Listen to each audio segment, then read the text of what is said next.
नमस्कार दोस्तों। सही कहा है किसी ने, चिंता और चिता में सिर्फ एक बिंदु का फर्क होता है। इस दुनिया में कुछ लोग बेवजह चिंता करते हैं, बिना किसी कारण ही अपने आप को और मन को परेशान करते रहते हैं। चिंता हमें बीमार करती है। आज की इस कहानी में हम सीखेंगे कि क्यों हमें बेवजह चिंता नहीं करनी चाहिए। एक गांव में एक किसान था जिसे एक बहुत ही बुरी आदत लग चुकी थी, और वह आदत थी बेवजह चिंता करने की। वह हर समय किसी ना किसी चीज की चिंता करता ही रहता।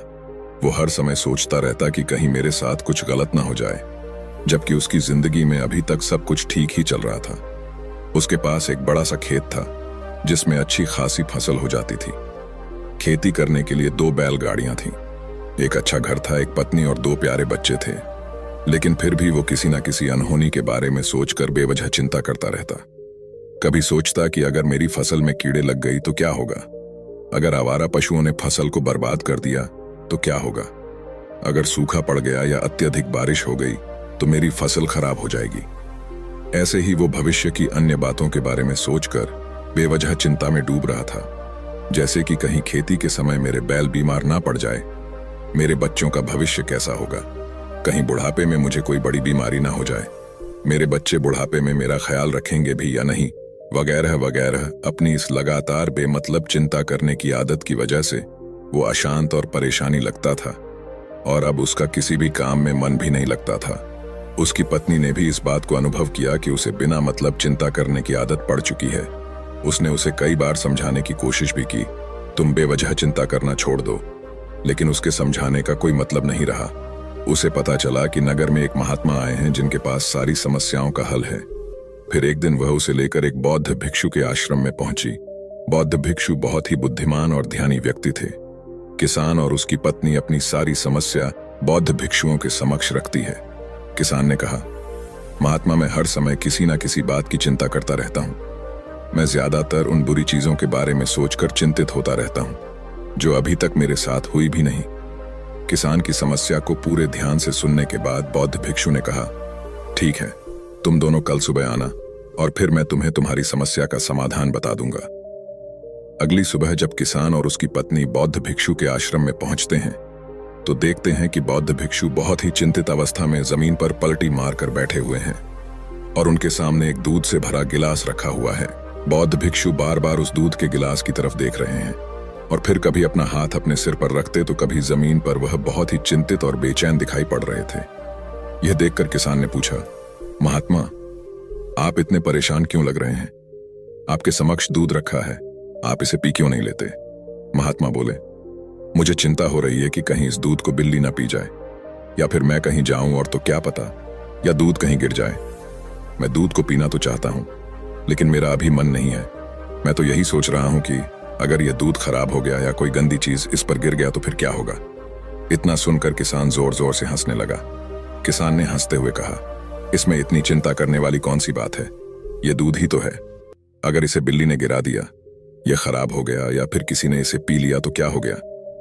यह आपको दोबारा मिल जाएगा, और वैसे भी आपका चिंता करना व्यर्थ है, क्योंकि ना तो अभी इसे बिल्ली ने गिराया है, ना ही खराब हुआ है, और ना ही अभी इसे किसी ने पिया है, और हो सकता है कि भविष्य में ऐसा हो भी ना।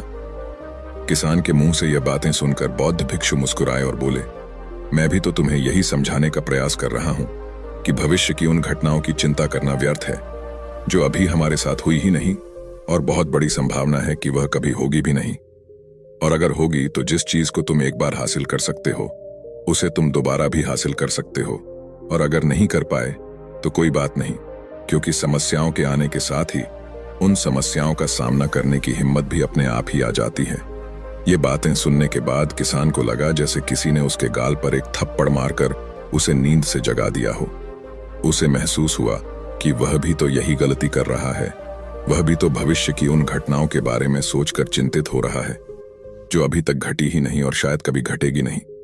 किसान और फिर बौद्ध भिक्षु के चरणों में गिर पड़ा और कहने लगा, इतनी आसान मुझे मेरी गलती का एहसास करवाने के लिए आपका बहुत बहुत धन्यवाद, और मैं आज से पूरा प्रयास करूंगा। मैं बेवजह चिंता करना बंद कर दूंगा। जापान में एक लोकप्रिय कहावत है, अगर तुम चल रहे हो तो सिर्फ चलो, अगर तुम खा रहे हो तो सिर्फ खाओ, लेकिन एक समय में सिर्फ एक ही काम करो, चिंता ना करो। इस लोकप्रिय कहावत के अर्थ ने मुझे हैरान कर दिया था, और सच कहूं तो मुझे ऐसा लगता है कि कहावत के अर्थ में ही वो राज छुपा है, जिसे अगर किसी ने अच्छे से समझ लिया और अपने जीवन में उतार लिया तो वो चिंता के बंधन से ही हमेशा हमेशा के लिए मुक्त हो जाएगा। इस कहावत के अर्थ के बारे में हम आगे बात करेंगे, लेकिन उससे पहले देखते हैं कि हमारे दिल दिमाग में इस तरह के विचार ज्यादा चल रहे होते हैं। पहला, क्या मैंने ये काम सही से किया? दूसरा, क्या मैं इसे और बेहतर कर सकता था? तीसरा, इसका परिणाम क्या होगा? और चौथा, लोग मेरे और मेरे काम के बारे में क्या सोच रहे होंगे? यह ऐसे कुछ विचार हैं जो हमारे दिमाग के सिस्टम में ज्यादातर समय चलते रहते हैं, लेकिन हमें पता नहीं चलता, क्योंकि हमने इन विचारों के साथ जीना सीख लिया है और हमारा दिमाग काम भी ऐसे ही करता है कि अगर हमने इसे किसी काम को कई बार करवा लिया तो फिर ये उसे अपनी आदत बना लेता है और फिर हमारे चाहे बिना भी उस काम को करने का प्रयास करता है। शुरुआत में तो हम किसी भी काम को अपनी इच्छा से पूरे होशो हवास में करते हैं, लेकिन बाद में वो हमारी आदत बन जाता है और फिर हम बस बेहोशी की हालत में बिना सोचे समझे उस काम को करते चले जाते हैं। जब एक बच्चा छोटा होता है तब उसे पता नहीं होता कि चिंता क्या है, लेकिन जैसे ही वह बड़ा होता है माँ बाप कहना शुरू कर देते हैं, बेटे आपको होमवर्क करना है, आपको उसकी चिंता नहीं हो रही, आपके एग्जाम आने वाले हैं, आपको उसकी चिंता करनी चाहिए। और ऐसे ही ना जाने कितनी सारी चीजों के लिए बच्चों के आसपास के लोग उसे चिंता करने के लिए कहते हैं और वह छोटा बच्चा इस बात को मान लेता है। यह अच्छा, किसी भी काम को करने के लिए हमें उसकी चिंता करनी पड़ जाती है और फिर वह भी किसी काम की घटना के बारे में बार बार सोचने लगता है। शुरुआत में तो वह यह काम जानबूझकर करता है, लेकिन धीरे धीरे उसका मन इसे अपनी आदत बना लेता है और फिर ना चाहते हुए भी उसका मन एक ही विचार के बारे में बार बार सोचता रहता है और फिर वह अपनी पूरी जिंदगी चिंता के इस जाल में फंस कर रह जाता है। लेकिन अब प्रश्न यह उठता है कि इसका समाधान क्या है? तो इसका समाधान है ऊपर बताई गई जिन कहावत का अर्थ यानी जागरूकता। हमें अपने विचारों के प्रति जागरूक होना पड़ेगा। हमें थोड़ी देर रुककर इस बात पर ध्यान देना होगा कि कहीं हम ना चाहते हुए भी एक ही घटना के बारे में तो बार बार नहीं सोच रहे हैं। हमें पूरी जागरूकता के साथ यह देखने का प्रयास करना होगा कि पूरे दिन हमारे अंदर इस तरह के विचार उठते रहते हैं। अब आप पूछ सकते हैं केवल जागरूकता क्या करेगी? मैं कहता हूं यह काफी है, यह मन को शांत करने के लिए पर्याप्त है, मन को अपने स्वभाव का एहसास कराने के लिए पर्याप्त है और जीवन में जागरूकता लाने का सबसे आसान तरीका है ध्यान करना। ध्यान करने के दौरान अपने विचारों पर ध्यान देना, और जब आप पूरी जागरूकता के साथ अपने विचारों पर ध्यान देना शुरू कर देंगे तब आप पाएंगे कि आपके मन में चलने वाले गैर जरूरी विचार एक एक करके अपने आप ही गायब होना शुरू हो जाएंगे और फिर आप एक आनंदित और शांत जीवन अनुभव कर पाएंगे। बाकी अगर ये कहानी आपको अच्छी लगी हो तो इस वीडियो को अपने दोस्तों को जरूर शेयर करें।